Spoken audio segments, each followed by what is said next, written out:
Hello, नमस्कार, good morning, सुप्रभात। आप सभी का एग्ज़ाम टाइम एकेडमी में बहुत बहुत स्वागत है।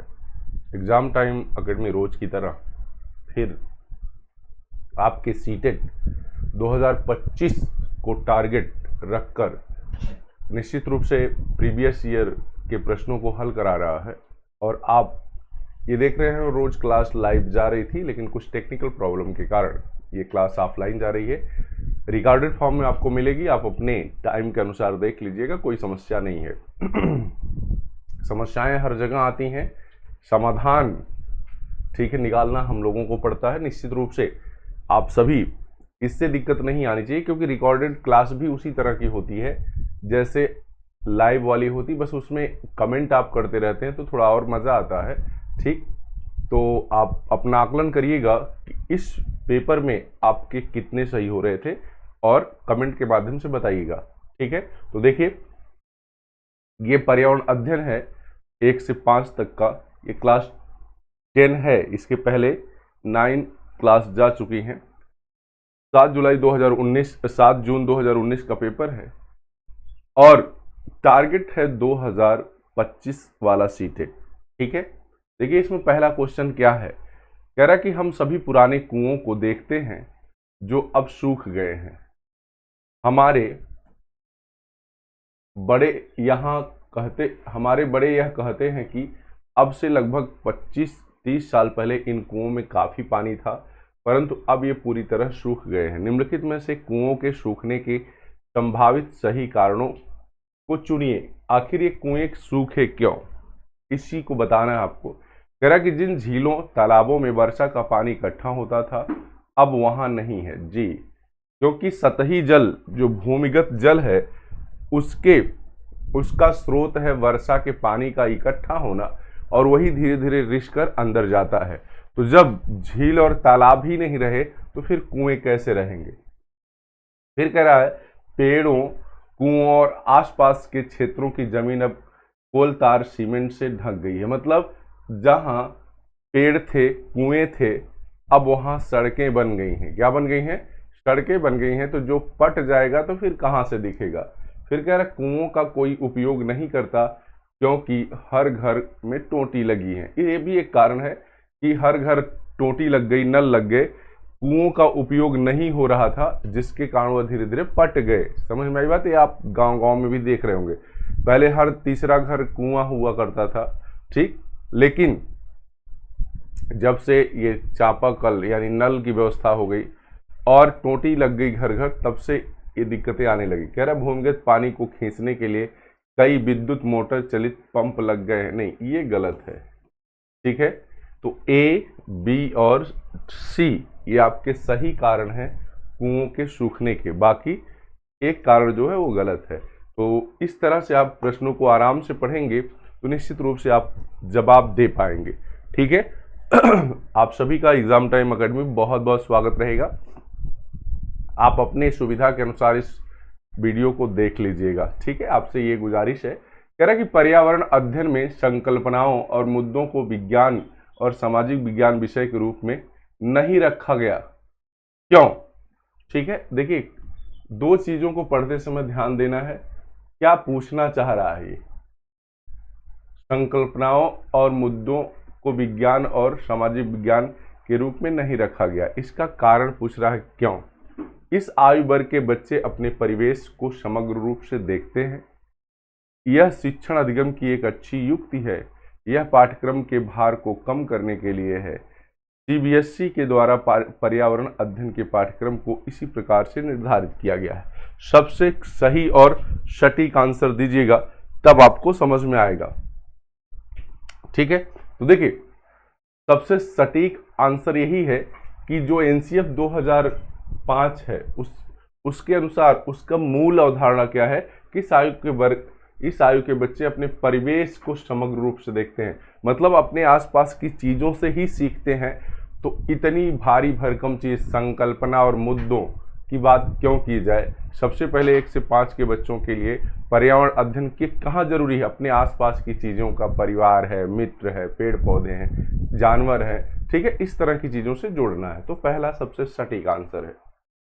आगे कह रहा है कि नीचे दिए गए शहरों में से किस एक में रेत के पहाड़, जिन्हें रेत के टीले कहा जाता है, पाए जाते हैं? आबू धाबी, बर्लिन, थिम्पू और काबुल। देखिए ये क्वेश्चन जो आपका है वो रेगिस्तानी जगह की बात कर रहा है। किसकी? रेगिस्तानी जगह की बात कर रहा है और पूछ रहा है कि रेत के टीले यानी रेत के पहाड़ कहाँ पाए जाते हैं। तो रेत के टीले इसमें से देखिएगा आबू धाबी क्या है, ये एक रेतीली जगह है, रेगिस्तानी जगह, ठीक है। आबू धाबी आप निश्चित रूप से जान रहे होंगे देश, कौन से देश की राजधानी है, आप बताइएगा कमेंट करके, ठीक। कौन से देश की राजधानी है ये आप बताएंगे, कहाँ का शहर है ये ठीक है।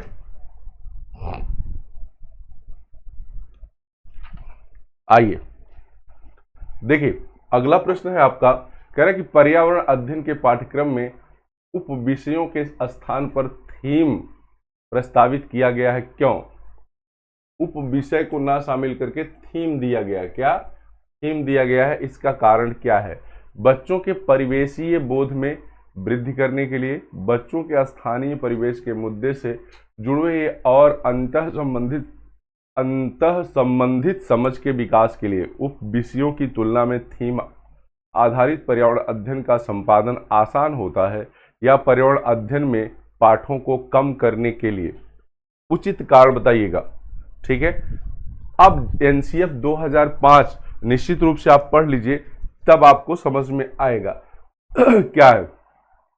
वही है, स्थानीय परिवेश को सीखने और समझने में बच्चे ज़्यादा रुचि लेते हैं और उनको उनके परिवेश से सिखाना ज़्यादा आसान होता है। इस आधार पर बी ऑप्शन आपका क्या है, सही है। बच्चों के स्थानीय परिवेश के मुद्दे से जुड़े हुए और अंतः संबंधी समझ को विकास के लिए, ठीक है। बाकी सभी कारण गलत हैं। कह रहे निम्नलिखित में से कौन सा वर्तमान पर्यावरण अध्ययन पाठ्यक्रम के 6 मुख्य थीमों में से एक नहीं है, ठीक है। आप जानते हैं 1 से 5 तक जो पाठ्यपुस्तक निर्धारित है उसमें पर्यावरण का जो पुस्तक है उसमें 6 थीम है, ठीक है। उसमें थीम एकदम लिखवाई गई है आपको, उसमें से कौन इसमें नहीं? आवास, हम चीज़ों को कैसे बनाते हैं, काम और खेल तथा भोजन। आपको निश्चित रूप से पता चल गया होगा कि जब 6 थीम लिखवाई गई हैं, काम और खेल उसमें कोई थीम नहीं है, ठीक है। अब आप यहां जानना चाह रहे हैं कि क्या क्या है 6 थीम, तो मैं आपको बता देता हूं 1 2 3, क्योंकि ये याद रहेगा तो आपको प्रश्न हल करने में आसानी होगी। हालांकि इसके पहले भी बताया गया है, ठीक है। पहला है परिवार और मित्र, परिवार और मित्र, इसको दोस्त भी कहते हैं, क्या कहते हैं? दोस्त भी कहते हैं। परिवार और मित्र पहली थीम है। भोजन, पानी, आवास, भोजन, पानी, आवास, 4 हो गई। अब देखिएगा यात्रा, यात्रा है और लास्ट है हम, ये वाली चीजें कैसे बनाते हैं, हम चीजें कैसे बनाते हैं तो ये है आपकी 6 थीम। इसमें से देखिएगा कौन सा नहीं है, तो काम और खेल इससे मैच नहीं कर रहा है। आप ये याद रखिए, परिवार और मित्र है, भोजन, पानी, आवास, जो रोजमर्रा की एकदम जरूरी चीजें हैं, ठीक है, वही है। यात्रा और चीजें हम कैसे बनाते हैं, बच्चा ये सब एकदम आराम से, क्योंकि बच्चे का एक परिवेश होता है जिसमें परिवार होता है, उसके मित्र होते हैं, वह खाना खाता है, वह घर में रहता है, ठीक है। हाँ, तो इस तरह की ये थीम रखी गई। आगे है कि निम्नलिखित में से कक्षा 1 और 2 के लिए पर्यावरण अध्ययन विषय के संदर्भ में सच क्या है, ठीक है। क्या सच है बताइएगा, पढ़ेंगे आपको क्लियर। पर्यावरण अध्ययन से संबंधित मुद्दों और संबंधों का संपादन भाषा और गणित के माध्यम से होता है। कक्षा 1 और 2 में पर्यावरण अध्ययन को एक नए विषय के रूप में प्रस्तुत किया गया है। कक्षा 1 और 2 में एक विषय के रूप में पर्यावरण अध्ययन समझने के लिए आसान नहीं है। पर्यावरण अध्ययन से संबंधित मुद्दों और संबंधों का संपादन भाषा के द्वारा होता है। प्रश्न नंबर 6 का आंसर आप बताइए। देखिए प्रश्न ये भी आपको एकदम क्या लगेगा, ईबीएस का एप्टीट्यूड है, ये क्या है, ईबीएस का एप्टीट्यूड है। निश्चित रूप से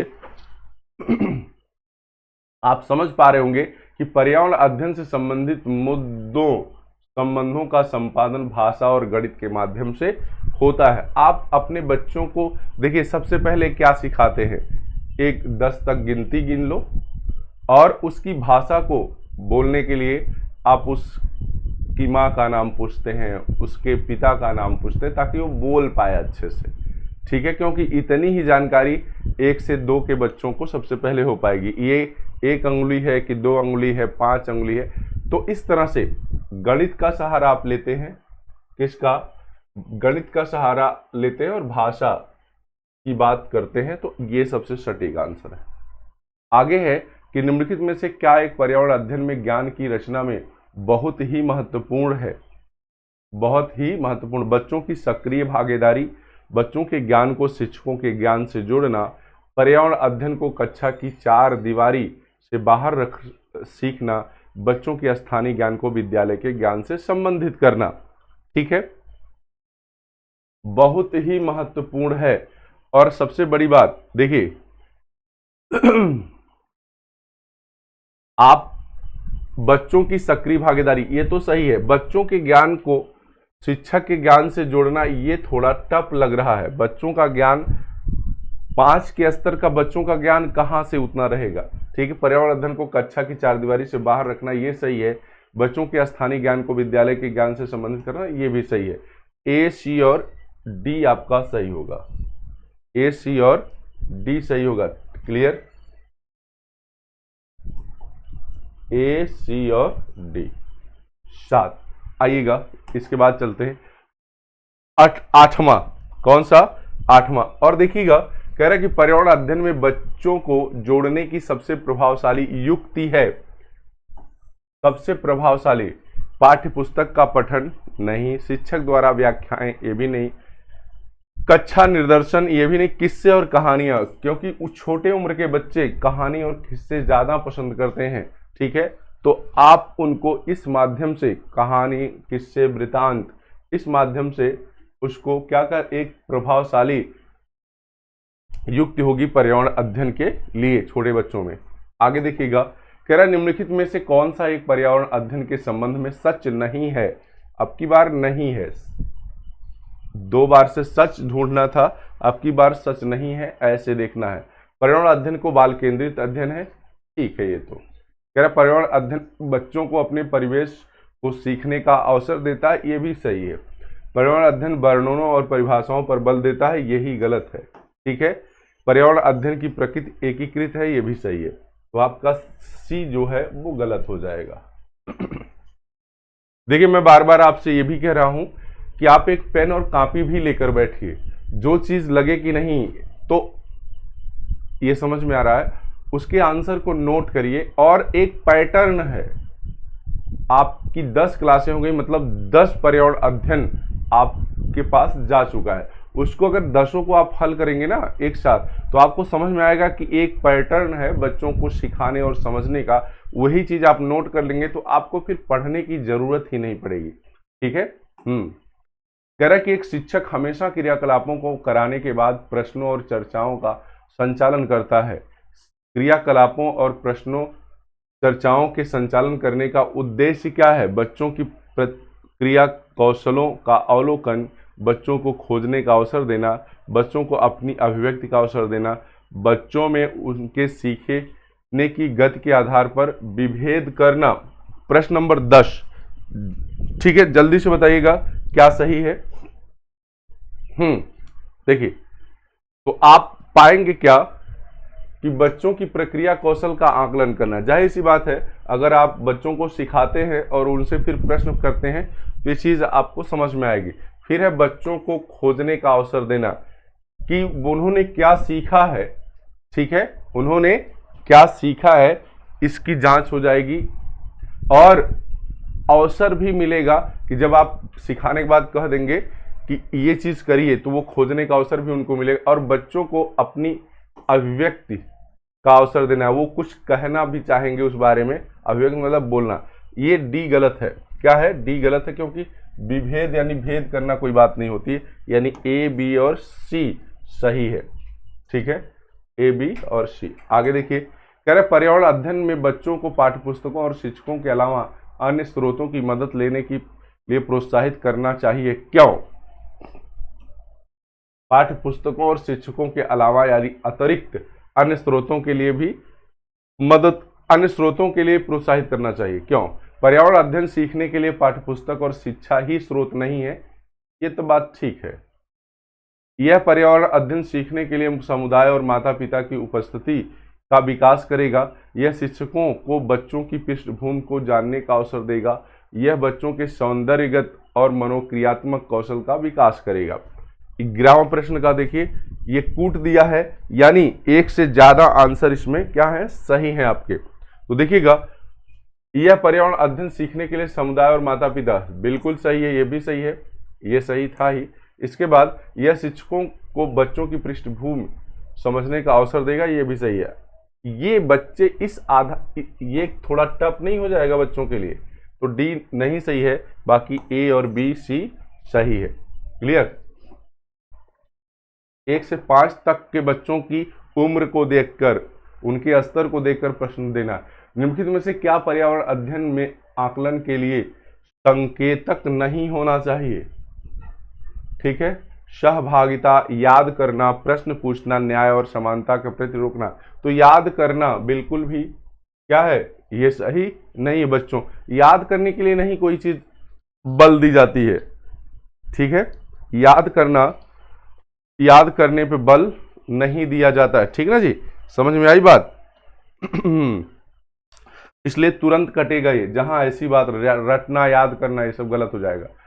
अब पर्यावरण अध्ययन में शिक्षक के द्वारा बच्चों को स्वयं अपने का आकलन करने के लिए अवसर देना चाहिए। स्वतः आकलन है।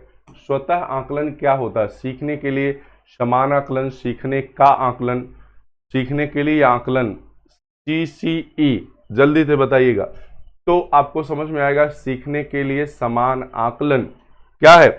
प्रश्न नंबर 13 का आपका आंसर होगा सीखने के लिए समान आकलन। ठीक है, असेसमेंट एज लर्निंग। आगे, एक शिक्षक खाना किस प्रकार से खराब होता है पर एक प्रयोग करता है। शिक्षक बच्चों के समूह बनाकर उनको प्रयोग से संबंधित सामग्री देता है। शिक्षक बच्चों के समूह क्यों बनाता है? समूह की बात है, क्यों बना रहा है? यह सहपाठी अधिगम का समर्थन करता है। यह बच्चों की सामाजिक अंतःक्रिया में सुधार करता है। समूह अधिगम बिना बोझ के पर्यावरण अध्ययन के लिए अधिक प्रभावी और प्रभावशाली तरीका है।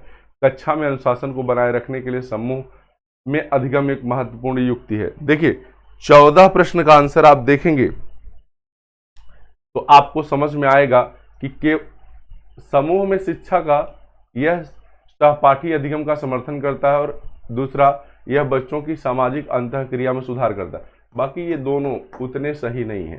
ठीक है, आगे 15 नंबर क्वेश्चन कह रहा है कि कौन सा पर्यावरण अध्ययन का उद्देश्य नहीं है? आसान सा क्वेश्चन है। परिवेशीय मुद्दों पर जागरूकता का विकास करना, बच्चों को स्वयं अपने हाथ से कार्य करने और सीखने के क्रियाकलापों से जोड़ना, बच्चों को पाठ्यपुस्तक की परिभाषाएं प्रदान करने को लिए प्रोत्साहित करना। मैंने कहा नहीं, परिभाषा, पाठ्यपुस्तक, ये सब क्या है? निगलेक्ट कर देता है, इसलिए आपका सी सही नहीं होगा, बाकी सब सही है। कह रहे पर्यावरण अध्ययन में चित्र पढ़ना एक महत्वपूर्ण क्रियाकलाप है। निम्नलिखित में से कौन सा संकेत या संकेतकों का बच्चों में आकलन चित्र पढ़ने के द्वारा हो सकता है? अवलोकन और अभिलेखन, अभिव्यक्ति, विश्लेषण और प्रयोग करना। देखिएगा कौन कौन सी चीजें इसके साथ सही हो सकती हैं। तो देखिए, अवलोकन मतलब वो देखेंगे ही, अभिव्यक्ति मतलब देखकर कुछ कहेंगे ही, और विश्लेषण भी करेंगे, लेकिन प्रयोग चित्र से कोई मतलब नहीं है। इसलिए आपका कौन सा आंसर सही होगा? ए, बी और सी। ए, बी और सी। ठीक, हाँ। कैसी लग रही क्लास आप कमेंट भी करेंगे और बताएंगे भी। ठीक। कह रहा कि रेटिंग स्केल में कौन सी तकनीक का उपयोग होता है? अवलोकन, जांच सूची, अधिविन्यास और लिखित प्रश्न। रेटिंग स्केल में कौन सी तकनीकी का उपयोग होता है? आप जल्दी से देखिए, पढ़ रहे होंगे निश्चित रूप से आप, और इसका जवाब दीजिएगा तो आपको पता चलेगा कि रेटिंग तकनीकी में क्या उपयोग होता है? अवलोकन। अवलोकन के आधार पर ही आप क्या करते हैं? रेटिंग करते हैं कि ये अच्छा है, ये नहीं अच्छा है, ये किस क्रम में रखना चाहिए। झूम खेती में अपनाई जाने वाली पद्धति के विषय में नीचे दिए गए कथनों पर विचार कीजिए। यह एक फसल प्राप्त कटने के बाद जमीन को कुछ साल तक ऐसे ही छोड़ देते हैं। इस जगह को बांस या खरपतवार जंगल उग जाता है, उसे उखाड़कर जला देते हैं। खरपतवार आदि को जलाने पर प्राप्त राख को खाद की तरह काम में लाते हैं। जब इस जमीन में खेती की बारी आती है तो बीज छिड़कने से पहले इसे गहरा जोता जाता है। क्या कथन सही है? ठीक है, कौन सा कथन सही है? देखिए, जब आप झूम कृषि मतलब स्थानांतरणशील कृषि, ये आदिवासियों की एक कृषि पद्धति है जिसमें जंगलों को काटकर जलाया जाता है और उनकी राख का प्रयोग करके क्या किया जाता है? खेती की जाती है।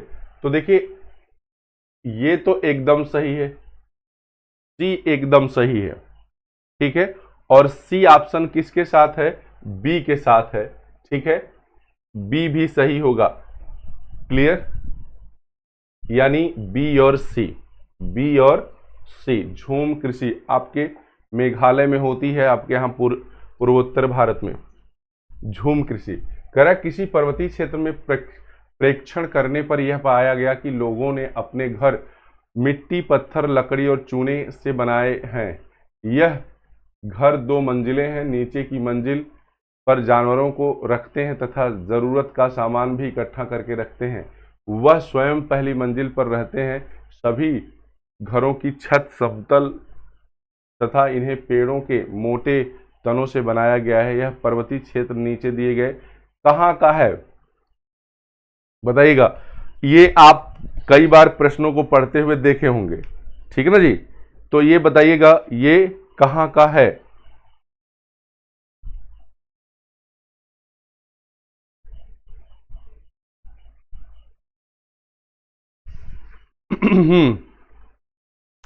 जल्दी से बताइएगा।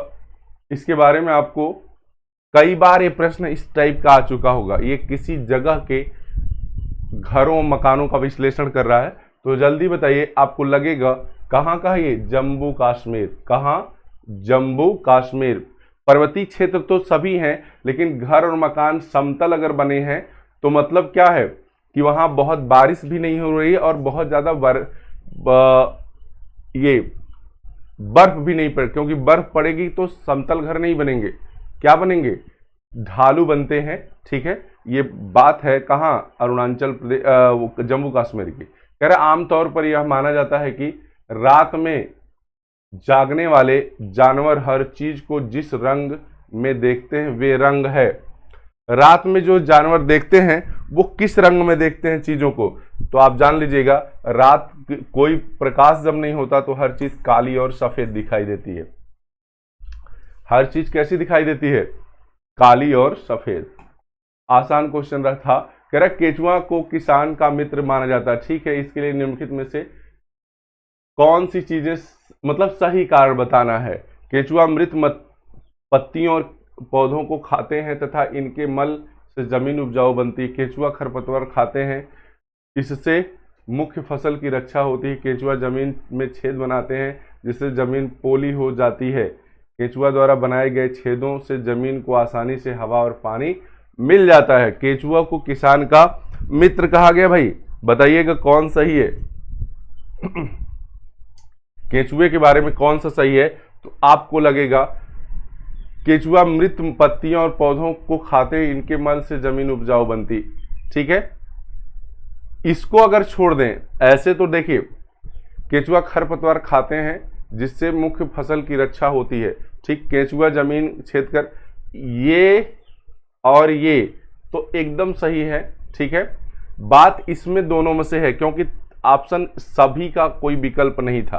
ठीक, सभी का कोई विकल्प नहीं। अब इन दोनों में से कौन सही है इसको बताइएगा। केंचुआ मृत पत्तियों और पौधों को खाते हैं तथा इनके मल से जमीन उपजाऊ बनती है। केंचुआ खरपतवार खाते हैं जिससे मुख्य फसल की रक्षा होती है। ए और बी किसके साथ जोड़ेंगे, थोड़ा ध्यान से आप क्या लगाइए, देखिए इसके बाद आपको समझ में आएगा, ठीक है ना जी। तो आप क्या समझ पा रहे हैं, सी डी और ए, सी डी और ये, ठीक। क्यों, क्योंकि देखिए मुख्य फसल की रक्षा करना केंचुओं की बस की बात उतनी नहीं है, बाकी ये तो इसी से उनके मल से जमीन उपजाऊ बनती है। क्या सही है, सी डी और ए, गुड। कह रहा आदिवासी हजारों साल पहले से कांसे यानी ब्रॉन्ज की चीजें बनाते आए हैं। आज भी हमारे घरों में कांसे का उपयोग होता है। कांसे के विषय में निम्नलिखित में सबसे सही आंसर बताइएगा। 22 नंबर क्वेश्चन देखिए क्या है, यह पीतल, ब्रांज और तांबे कापर का मिश्रण है।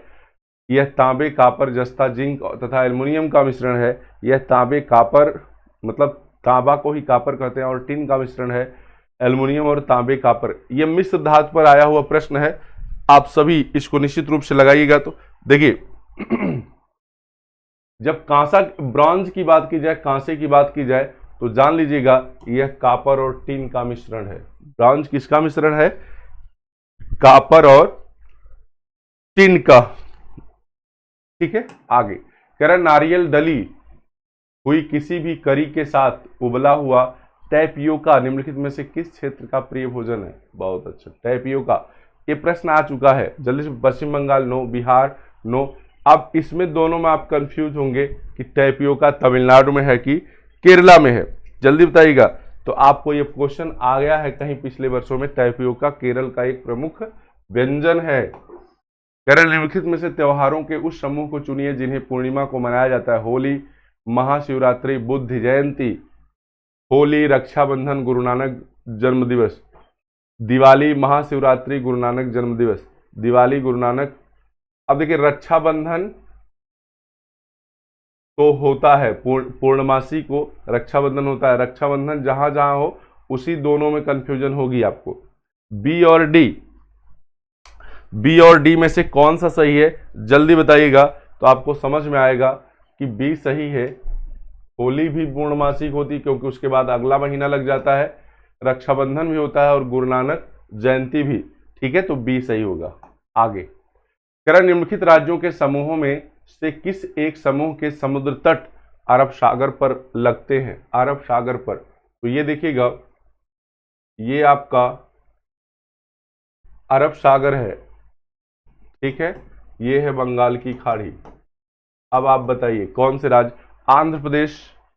अरब सागर पूछा है ना जी, तो आंध्र प्रदेश वाला ऑप्शन तुरंत गलत हो जाएगा। केरल, कर्नाटक, पश्चिम बंगाल, ये भी गलत हो जाएगा। तमिलनाडु, आंध्र भी, कर्नाटक, केरल और गुजरात, गुड, ये सही होगा। ये है आपका गुजरात, ये है कर्नाटक और ये है केरल, ठीक है ना जी। आगे हमारे देश के मानचित्र में झारखंड कहाँ स्थित है। पश्चिम बंगाल के पूर्व में। झारखंड की अगर बात करें हम, ठीक है, तो देखिएगा ये कहाँ स्थित है, झारखंड यहाँ है, ठीक है, झारखंड। अब बताइए किससे, पश्चिम बंगाल के पूर्व में, पश्चिम बंगाल के पश्चिम में होगा, यानी ये गलत है। उड़ीसा के उत्तर में, उड़ीसा यहाँ है, ठीक है। देखिए छत्तीसगढ़ के दक्षिण में, ये भी गलत है। छत्तीसगढ़ के दक्षिण में नहीं, ये भी गलत है। उत्तर प्रदेश के पश्चिम में, उत्तर प्रदेश के पूरब में है, ये गलत। उड़ीसा वाला सही है, उड़ीसा के उत्तर में, ये ऑप्शन आपका सही, उड़ीसा के उत्तर में, क्लियर। आगे देखिएगा कह निम्नलिखित में से क्या पेट्रोलियम से प्राप्त नहीं होता। पेट्रोलियम से प्राप्त क्या नहीं, मोम, ग्रीस, कोयला। डीजल पदी होता है, जबकि क्या प्राप्त नहीं होता, पेट्रोलियम से कोयला नहीं प्राप्त होगा जी। पेट्रोलियम से कहां से कोयला, बाकी मोम, ग्रीस सब मिलता है। आगे कोई लड़का मड़गांव से 30 जून 2019 को रेलगाड़ी से सवार हुआ और यह रेलगाड़ी 9:45 मड़गांव से चली तथा अगले दिन 7:15 बजे नागरकोइल पहुंची। ये नागरकोइल हमेशा प्रश्न में पूछा जा रहा है, हमेशा पहुंची। यदि इस समय अंतराल में रेलगाड़ी द्वारा तय की गई कुल 1140 किलोमीटर की दूरी है तो बताइएगा कितना किलोमीटर चला। औसत चाल बराबर, ये प्रश्न क्या है, औसत चाल से लिया गया है। हाँ, किससे, औसत चाल से। तो देखिएगा जब आप इसको हल करेंगे, पहले क्या करेंगे, 30 जून 2019, पहुंचा कब है, अगले दिन 7 बजे। अगले दिन मतलब 30 जून के बाद अगले दिन 1 तारीख हो जाएगी। अगले दिन क्या हो जाएगी, 1 तारीख। 30 जून को चला है, जून 30 का महीना होता ना, और अगले दिन मतलब 1 जुलाई को पहुंच जाता है। 1 जुलाई को चलता क्या बजे है, 9:45 पे, 9:45 पे चलता है।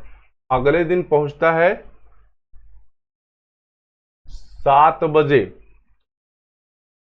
अगले दिन पहुंचता कब, 7 बजे। तो जब आप घंटों का अंतर देखेंगे तो कुल समय कितना लगेगा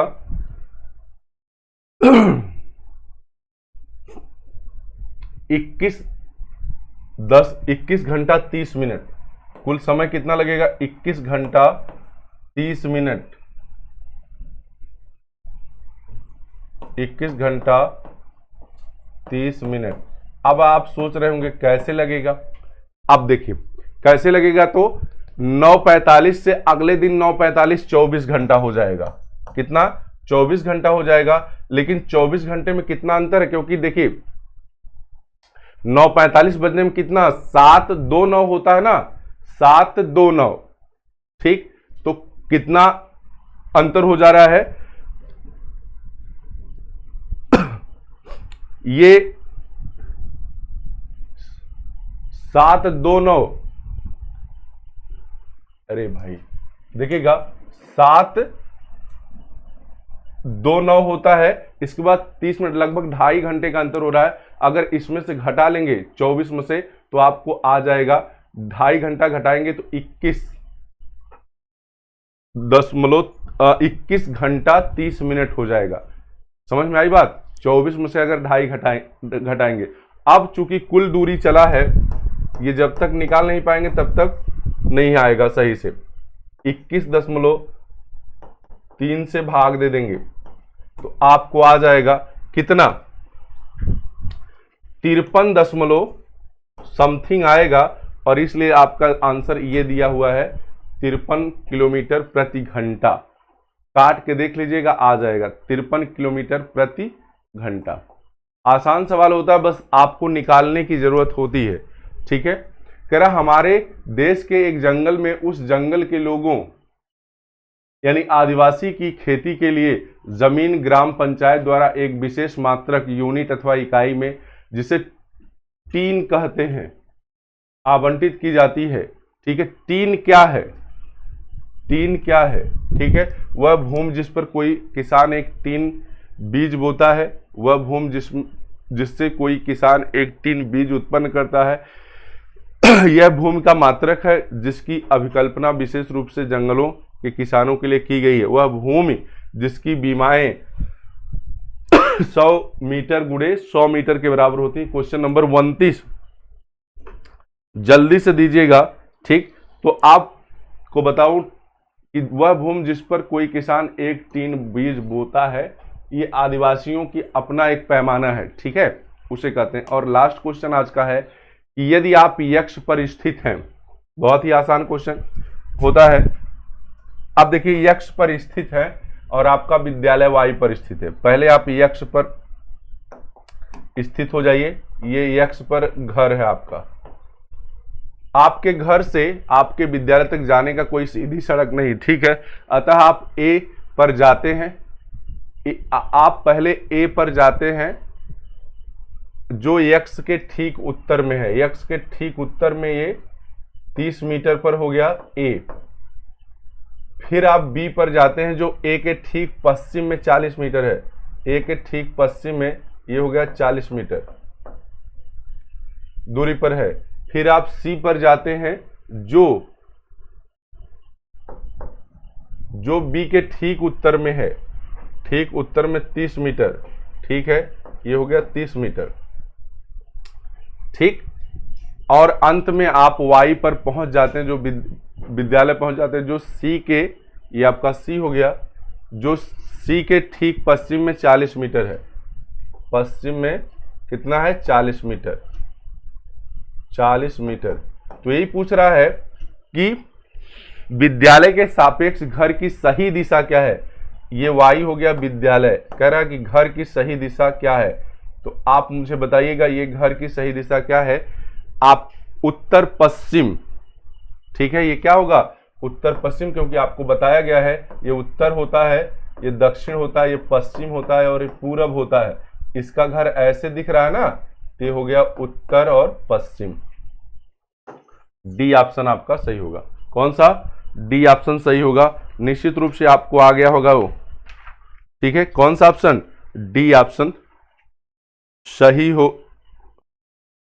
विद्यालय के सापेक्ष घर की सही दिशा, अच्छा, विद्यालय के सापेक्ष घर की सही दिशा पूछ रहा ना, ये मैंने विद्यालय की बता दी। ध्यान दीजिएगा, अगर विद्यालय पूछता तो उत्तर पश्चिम होता, लेकिन घर पूछ रहा तो दक्षिण पूर्व होगा। ओ भाई, ये अब ये मत कहिएगा कि नहीं सर ने गलत बताया है। विद्यालय से घर पूछ रहा है, विद्यालय से घर पूछ रहा है, मैंने घर से विद्यालय बताया, ये होगा दक्षिण पूर्व। क्या होगा? दक्षिण पूर्व होगा। विद्यालय से घर दक्षिण पूर्व और घर से विद्यालय उत्तर पश्चिम। क्लियर? इसलिए दक्षिण पूर्व आंसर सही होगा। तो ये था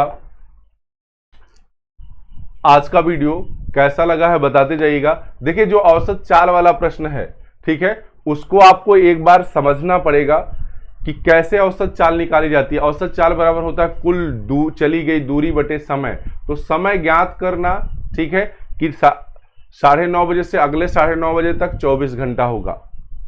ये साधारण सी बात है, क्योंकि आपके यहाँ रामचरितमानस रामायण होता है तो 12 से 12 होता है ना, तो उसे 24 घंटा कहते हैं। चूंकि 7:15 तक हुआ है, इसलिए 2.5 घंटा पहले समाप्त हुआ, तो वही 24 में से 2.5 घंटा निकल जाएगा। फिर जितना निकलेगा आप उतने से भाग दे देंगे, आ जाएगा। क्लियर? तो आज की ये वीडियो यही समाप्त की जाती है। कैसी लगी आप कमेंट करके बताइएगा। नमस्कार, आपका दिन शुभ हो।